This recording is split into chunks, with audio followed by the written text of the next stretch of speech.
శ్రీ గణేశాయ నమః, శ్రీ సరస్వత్యై నమః, శ్రీ గురుభ్యో నమః. భక్తులారా, వ్యాసప్రోక్త మహాభారత ఇతిహాసం యథాతథంగా చెప్పుకున్నాం. ప్రతి శ్లోకం దాని అర్థం. ఇందులో భాగంగా నిన్నటి వరకు మనం ఆదిసభారణ్య విరాట ఉద్యోగ భీష్మ ద్రోణ కర్ణ శల్య సౌప్తిక స్త్రీ పర్వాలనే 11 పర్వాలు పూర్తి చేసాం. 12వదైన శాంతి పర్వంలో కూడా 255 అధ్యాయాలు పూర్తి చేసాం. ఈ రోజున 256 అధ్యాయాన్ని ప్రారంభం చేద్దాం. ప్రారంభం చేసే ముందు వ్యాస భగవాను ప్రార్థన చేసుకుందాం. వ్యాసాయ విష్ణు రూపాయ వ్యాస రూపాయ విష్ణవే నమో వై బ్రహ్మనిదయే వాసిష్ఠాయ నమో నమః. నారాయణం నమస్కృత్య నరం చైవ నరోత్తమం దేవీం సరస్వతిం వ్యాసం తతో జయముదీరయేత్. అంజనానందనం వీరం జానకీ శోకనాశనం కపీశమక్షంతారాం వందే లంకా భయంకరం. సదా నింబవృక్షస్య మూలాధివాసాత్ సుధాశ్రావిణిం తిక్తమప్యప్రియంతం తరుం కల్పవృక్షాదికం సాధయంతం నమామీశ్వరం సద్గురుం సాయినాథం. సమర్థద్గురు సాయినాథ్ మహారాజ్ కీ జయ. యుధిష్ఠిర ఉవాచ య ఇమే పృథివీపాలాః శారతే పృథివీతలే పృతనామధ్యయేతే హి గత సంజ్ఞా మహాబలా. మళ్ళీ అడుగుతున్నాడు భీష్ముల వారిని. యుధిష్ఠిరుడు అంటే ధర్మరాజు అనేక నరపాలురు భూతలంలో సేనల మధ్య చచ్చిపడి ఉన్నారు చూడవయ్యా. వీరంతా బలసంపన్నులు అయినా కూడాను పేరు లేకుండా పడి ఉన్నారే.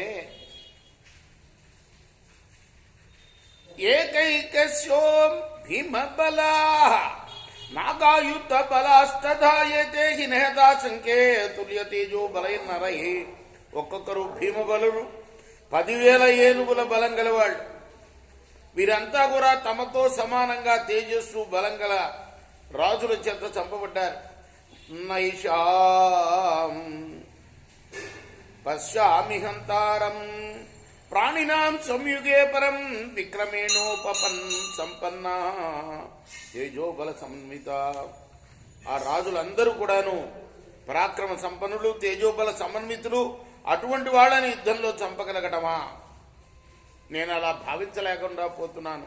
అథచ్చేమే మహాప్రాజ్ఞా శరతే హి గతాసవ మృతా ఇతి చ శబ్దోయం వర్తచ్చేషు గతాశుషు.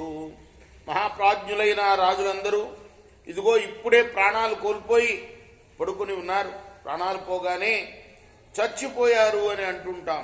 ఇమే మృత నృపతయ ప్రాయస్వ భీమ విక్రమా తత్ర మే సంశయో జాతః కుత సంజ్ఞా అమృత ఇది. కస్య మృత్యు కుతో మృత్యు కేన మృత్యురిహ ప్రజా హరచ్చ మరి సంకాశా తన్మే బ్రూహి పితామహ. భీమ విక్రములైన ఈ రాజులందరూ కూడాను మృత్యువాత పడ్డారు. వీరిని మృతులని ఎందుకంటున్నాం? నాకు అది సందేహం. అసలు ఎవరు చనిపోతారు, ఎలా చనిపోతారు? ప్రాణులందరినీ మృత్యువు ఎందుకు అపహరిస్తుంది? దేవ సమానుడు అయిన ఓ భీష్మ పితామహ, నాకు ఈ విషయం చెప్పబోయా. భీష్మ ఉవాచ పురాకృత యుగే తాత రాజాఖ్యాసీత కంపన సశత్రు వశమాపన్న సంగ్రామే క్షీణవాహన. అన్నిటికీ ఒక ఇతిహాసం, ఒక కథ చెప్తాడు భీష్ముడు. తన సొంతంగా సమాధానం చెప్పడు. తొలి కృతయుగంలో అకంపనుడనే రాజు ఉండేవాడయ్యా. యుద్ధంలో వాహనాన్ని కోల్పోయి ఆయన శత్రువులకు చిక్కాడు. తస్య పుత్రో హరిన్నామా నారాయణ సమోబలే సశత్రు బిర్ఘత సంఖ్యే సబల సపదానుగ. ఆయన కొడుకు పేరు హరి. బలంలో నిజంగా హరి అంతటివాడు ఆయన. అతడు కూడా సేనలతో సేవకులతో సహా యుద్ధంలో చంపబడ్డాడు. స రాజా శత్రువశకః పుత్రో శోక సంబంధిత యదృచ్ఛయా శాంతిపరః దదర్శ భువి నారదం. శత్రువులకు చిక్కిన ఆ అకంపనుడు పుత్రశోక సమన్వితుడై శాంతి కోసం ఆరావట పడుతూ ఉండగా ఆకస్మికంగా భూలోక సంచారం చేస్తున్న నారదుడు కనిపించాడు. తస్మై సర్వమాచష్ట యథావృత్తంజనేశ్వర శత్రుభిర్గ్రహణం సంఖ్యే పుత్రస్య మరణం తథా. ఆ రాజు యుద్ధంలో తన కుమారుడు మరణించడం, తాను శత్రువులకు చిక్కడం జరిగినట్టు నారదుడికి చెప్పాడు. తస్య తత్వజనం శ్రుత్వా నారదో తపోధనః ఆఖ్యానమిది మాచష్ట పుత్రశోకపహం తథా. అప్పుడు ఆయన మాట విని తపోధనుడైన నారదుడు పుత్రశోకాన్ని పోగొట్టడానికి ఈ కథ చెప్పాడు. విను, అది నీకు చెప్తాను. రాజన్ శృణు సమాఖ్యాన అధ్యేతం భవిస్త్రం యథావృత్తం శృతం చేయవ మయేదం సుధాధిప. చాలా పెద్ద కథ, అది జరిగినట్లుగా నేను విన్నది నీకు చెప్తాను. ప్రజా సృష్వా మహాతేజ ప్రజాసర్గే పితామహ అతీవ వృద్ధా బహుళ నామృషతపన. ప్రజా సృష్టికాలంలో మహాతేజస్వి అయిన బ్రహ్మ చాలా మంది ప్రజలను సృష్టించాడు. జనసంఖ్య బాగా పెరిగింది. అప్పుడు జనాభాను బ్రహ్మ సహించలేకపోయాడు.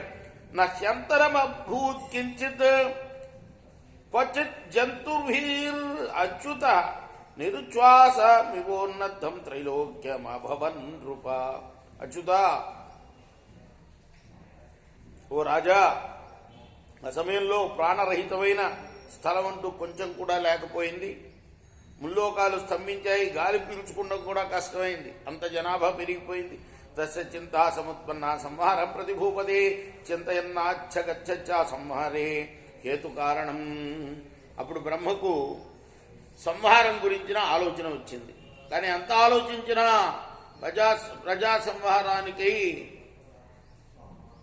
యుక్తి కనిపించలా ఆయన. తస్య రోషాన్ మహారాజా కేభ్యోగ్నిర్ ఉదతిష్టతి తేన సర్వాదిశో రాజన్ దదాహ పితామహ. ఆయన కలిగిన కోపంతో ఆకాశం నుండి నొప్పి పైకి లేచింది. దాంతో పితాముడు సర్వదిక్కుల్ని కూడా దహించేశాడు. తతో దివం భువం కంచ జగచ్చ సచరాచరం దదాహ పావకో రాజన్ భవత్కోక సంభవ. బ్రహ్మ కోపం నుండి పుట్టిన అగ్ని అప్పుడు స్వర్గాన్ని, భూమిని, ఆకాశాన్ని, చరాచర ప్రపంచం అంతటిని కూడా దహించి వేసింది. తత్ర అదత్యంత భూతాని జంగమాని ధ్రువాని చ మాతా క్రోధ వేగేన కుపితే ప్రపితామే. ప్రపితామహుడైన బ్రహ్మ కోపించగా ఆ కోప తీవ్రతతో చరాచర ప్రాణులన్నీ కూడా మండిపోవటం మొదలుపెట్టాయి. తతోధ్వర జటహస్థాను వేదాధ్వరపతి శివ జగామ శరణం దేవ బ్రహ్మణాం పరవీర. అప్పుడు వేదాలకు, యాగాలకు పరిపాలకుడైన మహేశ్వరుడు బ్రహ్మను శరణుతొచ్చాడు. తస్మిన్నభిగితే స్థానౌ ప్రజానాం హితకామ్యయా బ్రవీత్ పరమో దేవ జ్వలన్నివ తదా శివం.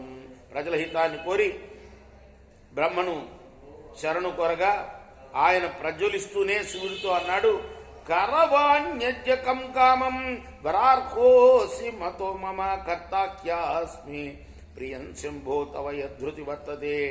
నువ్వు వరాలు పొందదగిన వాడవని నా అభిప్రాయం. చెప్పు, నీ కోసం ఏం చేయాలి? నీ మనసులోని కోరిక ఏమిటో చెప్పుకున్నాడు. ఇక్కడ ఈ అధ్యాయం ముగించారు వ్యాసుల వారు. రేపు మనం ఈ కథని 257వ అధ్యాయంలో కొనసాగిద్దాం. ఇది శ్రీ మహాభారతే శాంతి పర్వణి మోక్షధర్మ పర్వణి మృత్యు ప్రజాపతి సంవాదోపక్రమే 55 అధిక 200 ఇది మహాభారత ఇతిహాసంలోని శాంతి పర్వంలోని 256వ అధ్యాయం. రేపు 257వ అధ్యాయం చెప్పుకుందాం. కృష్ణార్పణమస్తు. సాయి కృష్ణార్పణమస్తు. స్వస్తి ప్రజాభ్య పరిపాలయంతాం న్యాయ మార్గేణ మహిమీష గోబ్రాహ్మణేభ్య సోమస్తు నిత్యం లోకా సమస్తా సుఖినో భవంతు.